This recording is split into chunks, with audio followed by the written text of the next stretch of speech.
right there. So it just kind of happened by accident, and since then I've learned a lot about drums, but... That's awesome. That's like a perfect, the session's over. That is the lesson right there. Actually, the third panelist up here is Bonnie Anderson. She is the director of Mojo-Rimba just outside of San Antonio, Texas. So Bonnie, why don't you give them just a little background of your where you started? Well, I went to college to be a band director, and clarinet was my instrument. And the last semester, I fell in love with elementary music. So for my first few jobs was band director because no one would take a chance on me. And then finally I got into elementary. And I started out teaching the Kodai method, and then went and wanted more. So I discovered ORF and got certified in ORF, and still wanted more. And I came across world music drumming and did all that and wanted more. I guess I'm always wanting more. And then I came across Walt Hampton. I saw him play at TMEA, his group play on diatonic Zimbabwean style marimbas. And I just fell in love with it. And I was like, I will do whatever it takes to do that.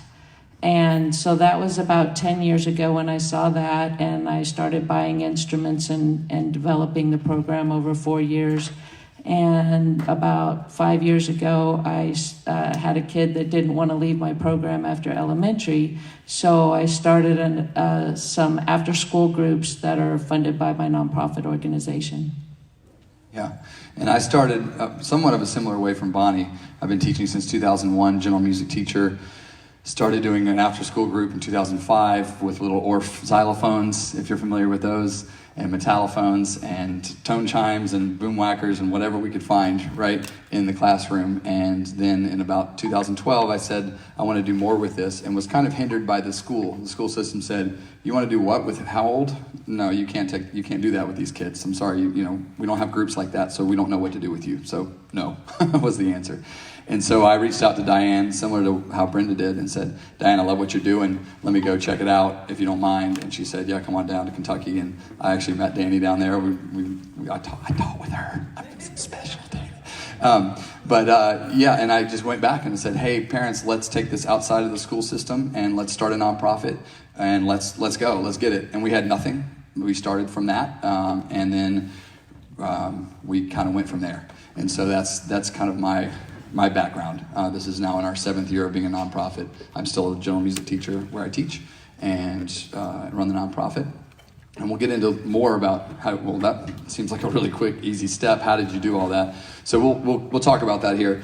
We thought we'd go through and kind of do like a letter number 10, like a Dave Letterman top 10 sort of thing, to kind of go through and say, look, these are the biggest questions that we've received, the 4 of us have gotten over the years, on how do you do this? How do you make this happen? And so we're just going to start, and if you feel like you want to hear some more, we can play some more, we can do some Q&A. I'm reading you guys, okay? So the first biggest question is, where do you start? Where do you begin with something like this, right? And you've heard the background. We've got kind of 4 different stories, 2 similar and 2 other similar, but we all started kind of in a different spot. And where do you start? I think the biggest answer to that, from what you've heard so far of just the panelists giving you a background, is you start with the vision. You start with, I want to do this, okay? If you're in here to learn about youth percussion ensembles and starting them up or making them better, improving the ones you have, and you don't have a vision for that, you might want to go to another session. No, I don't mean to be that harsh, but you might want to think about, what is your vision? What do you want to do with your youth percussion ensemble that you have already? What do you want to do with a youth percussion ensemble if you had one? Why? What's your why? I think you heard the whys, but can you kind of reiterate your why, Brenda? Just why?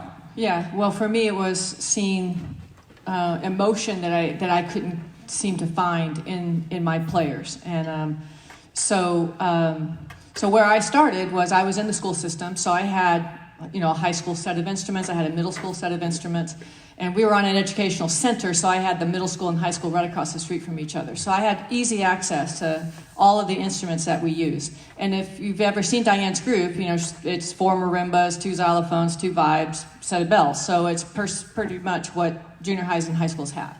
So that's where I started. I was also a professional player, and I was collecting instruments of my own. So I had, old little, sets of vibes and marimbas that I had that I was just collecting. And so we were in the school system for 1 year. It was going to be my feeder program. That was my plan originally. And then after a year, it was just like, I'm done with the school system, but I still have this group. We got the beat group. What do I do? Well, I knew of a church in town that had a marimba, a set of vibes, a xylophone, and a set of bells. And if I put my personal instruments together with those, plus drum set and all of that kind of stuff, I could have just enough instruments to run the group that I saw from Diane's group. So that's where I started. Yeah, and Diane, reiterate, what was your vision? What was your why? Why? I didn't have a vision. It just fell in front of me and started flapping around, and I thought I'd go with it. I didn't really know what I was doing. So I played wind instruments my whole life. I figured, percussion, how hard could that be, right?